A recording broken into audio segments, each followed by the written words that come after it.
The White House announced on November 6 that President Donald Trump has renewed the national emergency regarding Iran, which was put in place on November 14, 1979, at the onset of the U.S. Embassy hostage crisis. The emergency was declared to allow the president to use a federal law, which was adopted in 1977, called the International Emergency Economic Powers Act (IEEPA).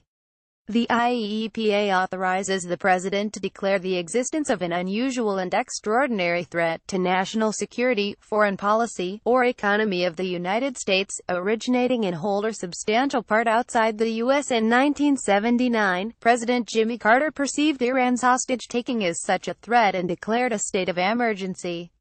The White House notice signed by President Trump says, "Our relations with Iran have not yet normalized, and the process of implementing the agreements with Iran, dated January 19, 1981, is ongoing." These agreements refer to a deal known as the Hostage Agreement, mediated by Algeria, that secured the release of U.S. embassy hostages in exchange for transferring Iran's frozen assets in the U.S. to escrow accounts at the Bank of England, while disallowing U.S. nationals from pursuing any legal action against those assets. This was a controversial issue, challenged by claimants, which eventually reached the U.S. Supreme Court a few months later.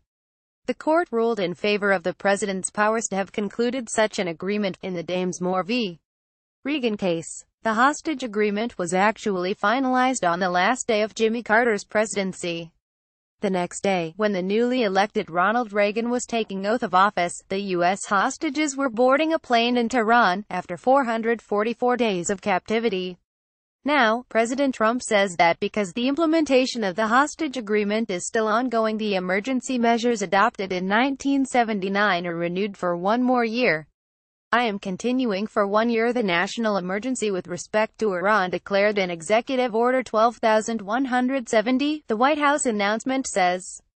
The Iran Emergency Act is the oldest-running U.S. emergency measure, which has been renewed every year.